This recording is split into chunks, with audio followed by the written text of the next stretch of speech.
Our next question comes from Conley. I like that name, Conley. I'm a big fan of your Sleepless in Seattle and regressions, which gives trainees a roadmap of goals to shoot for. I may be majoring in the minors, and we all do. But do you have any regressions for beginner athletes who struggle with basic core movements? For example, males who cannot hold planks or perform the ab wheel correctly, or females who struggle with grip strength to do multiple hanging leg raises. So yes, I do. So this is at Perform Better, which is, I do a couple of workshops for Perform Better every year. Chris Poirier and the gang are wonderful for me. I've changed the order a little bit, but I always start with a very simple exercise called the vertical plank. Now, I've demonstrated before, but basically we want you to stand as tall as you can. In this case, it's going to be manual resistance. And what I do is I just stand first, standing tall. This isn't tall, this isn't tall, that's tall. With my hands out and overlap like this. What I do now is I start and I teach anti-rotation first. So I would press against these hands here while you stay tall. Weirdly, with someone who's been around, you can throw almost your whole body weight into it and they'll stand like this. Now, one of the things you pick up instantly is that when I'm locked and loaded here, my shoulders are packed, my lats are down, my ab wall is where it should be, my pelvic bowl is underneath my rib cage. If you push this way on my hands, I literally can feel myself light up. So you push the hands this way, you push the hands this way, I would rest between, and make sure the person understands. There's basically three kinds of breathing in the weight room. There's that crocodile style, there's the locomotive, and then there's the style. They need to do that third kind. It's sometimes spelled TSSSSST breathing. But so you're pushing the hands this way, you're pushing the hands this way, and then the hands, you're putting your hands, your resistance is down.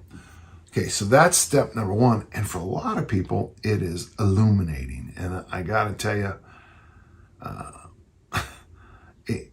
at the senior center, I've done that to a few people. And that pretty much going for a walk is a great starting workout. Number two is what I call the push-up position plank. I go into a lot of depth of this in some of my videos, in some of my workshops. This time we drop on the ground, we get in the up push-up position, we bring our heels together and squeeze. You try to break the fingers that are in the armpits. You imagine you have grapes in your armpits and you want to turn into wine. And then again, you gently nudge the person from the sides. I use my calf muscles to push for a variety of reasons. So you're giving, this push again. But at the same time, the resistance of your body weight on your hands, and also too, I like to grab the ground as hard as I can with your hands. But it's just a nice, it teaches tension. From there, we move to the hip thrust. So there's no load on this. You lay on your back, and I've got videos on this. You put your hands down. I like your thumbs into the ground, so palms at the sky. You put your feet flat and you go into the glute bridge. Okay, that's great. The glute bridge is great. And then we have the hands go to vertical. And then we're doing the exact same vertical. By the way, you can do the hip thrust, the glute bridge. Now, the glute bridge is the isometric top of the hip thrust. And you can do the anti-rotation moves, but really most people need in the beginning is that pull down motion to activate the ab wall to make the glutes work harder. Then I move over to march in place with suitcase carries. And what we're trying to do on these is, instead of just marching in place, I ask you to slow down, slow down, slow down until you stop. So if my left hand has the load, I want you to stop and see how long you can stay on your right foot down And I want you to stop and see how long you stay with your left foot down. We can raise our hand up in the sky for a vertical bird dog with both of those. So that's the start. So vertical plank, push-up position plank, the hip thrust with the vertical ab pull, the march in place, weight in the left hand, march in place, weight in the right hand. Right there, that's an okay program by itself. From there, we move to what I call the moving planks. Now, the moving planks are the goblet squat, the overhead squat, and members of the front squat family, which of course would be like the double kettlebell front squat or the traditional front squat. I call those moving planks because as you move, as you go up and down, you need to stay locked. Don't worry about load, worry about holding that plank while moving. And then of course from there, the standard suitcase carrying farmer walker moving planks.